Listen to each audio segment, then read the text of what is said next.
Observation number 5 is perhaps one of those that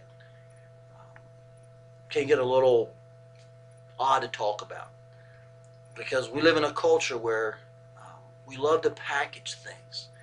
And then, in some sense, there's nothing wrong with making sure that things look right and they have the right presentation, that it's correctly laid out in front of us. Nothing wrong with that at all. But I want to make sure that you understand that nowhere in the Bible, and especially the Gospels as it presents the life of Jesus, do we find um, Jesus being presented cleverly in a way that's trying to circumvent the truth or to hide certain things so people won't be offended. Instead, it was just the opposite. People presented, and Jesus presented himself very clearly. I want to encourage you in the same vein. Spiritual reproduction is not about trying to find a clever way of packaging things that may sound offensive or difficult to swallow, so to speak.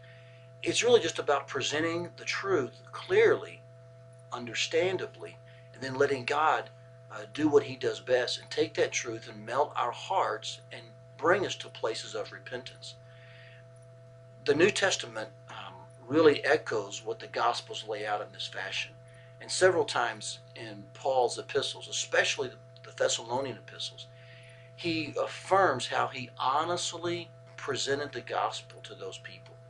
That he didn't try to disguise it, he didn't try to cloak any kind of motives, but he was just an honest witness. He laid the facts out, so to speak. And I think in doing that, when we present Jesus clearly and also kindly, then people hear that better.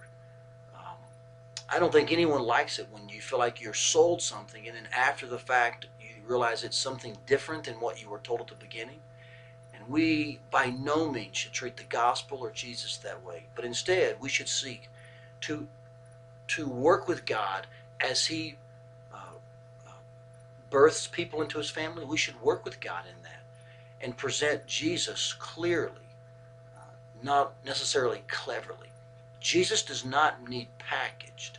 He just needs personalized. He needs to be seen in our life. And as others see that and hear the truth of Jesus as laid out in the Bible, then I think God will continue his work of spiritual reproduction as we present Jesus clearly, not necessarily cleverly.